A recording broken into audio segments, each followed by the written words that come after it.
What we're going to be showing right now is that the radius.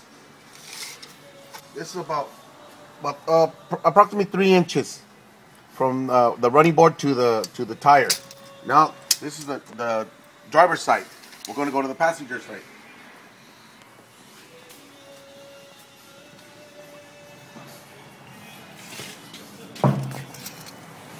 This is almost 4 inches. You see that?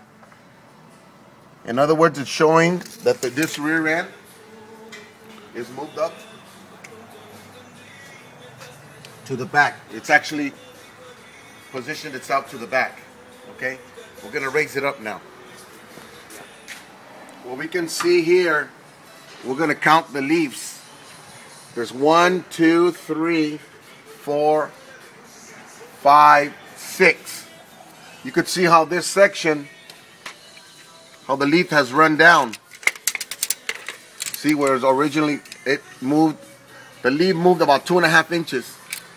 Over here, it moved at 3 inches. See, this part is supposed to be here, and the other one is supposed to be here. Now, as we notice this one, you see how they're all at their position where they haven't been moved? See, and this one, they've all been moved. So what happened, there's a pin that runs right in the middle here that holds the leaf spring together. Well, with that fatigue in the front where the tire flew off, it had the chance to look at it. See, it loosened everything. Okay. We don't know if the shock if the shock was damaged. We'll have to pull it out and then stretch it to see if it didn't get bent. But the rear end is pushed at least 3 inches towards the back. Okay, now we'll go to the front. When you see, this is amazing. You see, this is the new rotor that they've installed.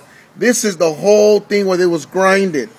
The braking plate is supposed to be shaped along the new rotor, but can you see where it shaved off? And matter of fact, when they did the work, they didn't put a backing plate back on, a new one, and it grinded completely the backing plate and the rotor.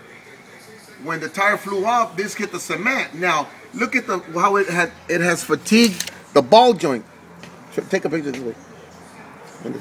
You see how the ball joint is just grinded by the pavement? That's amazing. And then we don't know if the shocks yet again are bent with the fatigue that it got. They look bent. So what we got to do is take the shocks off, open them up all the way, and then find out if they're not, if the shaft.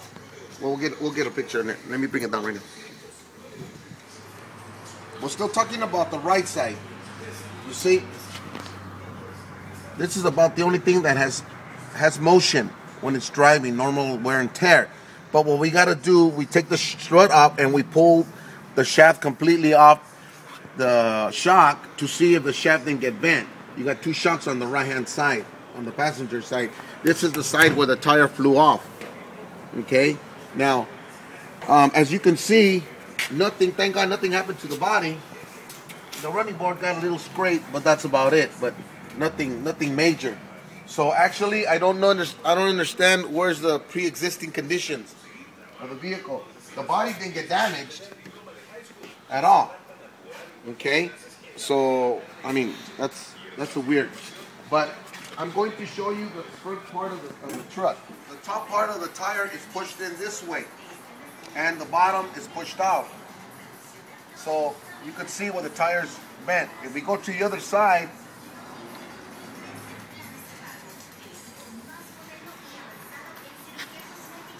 It's a little more straighter. So what I'm saying right now, the suspension still needs to get replaced. We don't know yet again if the shocks got bent on that side. So we have to find out what actually is wrong. We're gonna estimate as far as everything, what we could see. Possibly a new leaf in the back on the right hand with the new pin. We don't know if the shocks are bent in the back, like I said before. The front, eventually, I think on this side, we're going to go ahead and put a new blacking plate and 2 new shocks. So we're gonna give you the whole fully estimate as far as alignment. Make sure yet again, remember how it got grinded. We don't know if it's a 4x4. We don't know if the upper or the ball joint, lower ball joint is gone. That's grinded by the rear end. Ball joints are put in by pressure, and they can come off with the hard pressure too. But we got to find out if the bearings on the differential are not fatigued, as far as it overheating when the rotor got grinded. As you can see, this is the right rotor. Look at this. Look how thick this is. Look how much it grinded. Okay? Now, how much heat do you think this produces? Quite a bit. Quite a bit of heat.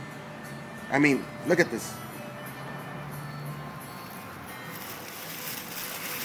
So, we'll give you an estimate, and then a ballpark figure. If you want to bring down the appraisal, you can go ahead and do that. But this is the inspection report. As far as now, we're going to put it into paper, put the hours, labor, and time, and you'll get that information. Okay, Janelle? See you later.